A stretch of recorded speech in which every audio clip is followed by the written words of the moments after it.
can the jinn possess humans? And can the shuyukh, the big shuyukh, control these jinn?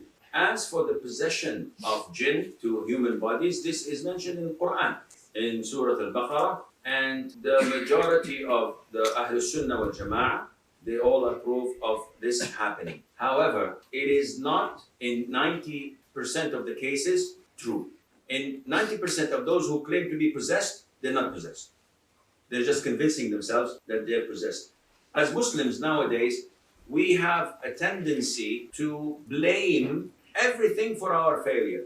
So if my wife is nagging and she's always shouting at me and demanding money, I say, she's possessed, she has jinn.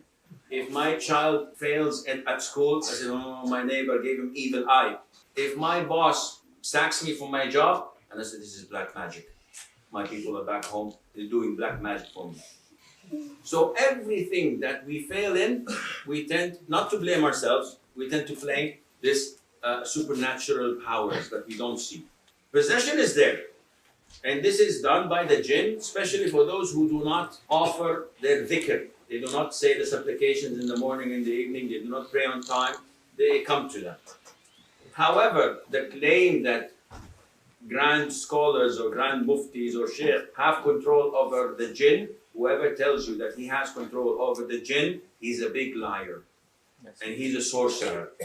And the best sign to know a sorcerer is when you go to a sheikh, long beard, mashallah, and he tells you, do you complain of? You say, Sheikh, I have these feelings, depression. Say, okay, what's the name of your mother? I said, no, I have to know your mother's name. Okay, my mother's name is Nafisa or whatever. I said, okay, wait. Allah, you have evil eye. How did you know? I said, yes, I know this comes out of experience. Some of the brothers goes to sheikh who recite, they say, he's qari, he's very well known. And the sheikh hooks his iPad into you and says, okay, yes, you have black magic and it's your aunt in Kuala Lumpur. What is this sheikh? He's a sorcerer. There is no special powers given to sheikh who does ruqyah. All what the sheikh does, recites Ayatul Kursi, Fatiha, Qul Allah, Qul Nas, few selected verses, and that is it.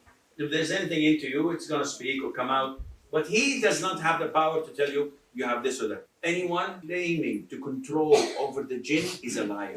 Our Prophet himself, sallallahu alaihi wasallam, he said that while praying, a jinn came up to me, trying to startle me. So I grabbed him by the neck and I strangled him until I felt the coldness of his saliva on my hand. So he said, had it not been for Sulaiman's request to Allah, peace be upon him, Prophet Sulaiman, he requested to Allah Azza wa Jal to grant him control over the jinn that cannot be given to anyone after him.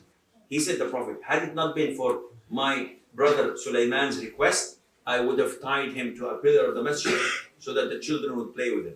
Therefore, no one, and the claim to say that, this is nonsense. This sheikh doesn't know what he's talking about. There is bad jinn and there is good jinn. I control the good jinn. MashaAllah, how do you know that you're controlling a good jinn? Does he have an ID tag saying, I'm good jinn? And why, MashaAllah, they're coming to assist you and you can control them? Why Abu Bakr, Umar, Uthman, Ali, who are far greater than you and me, did not control them?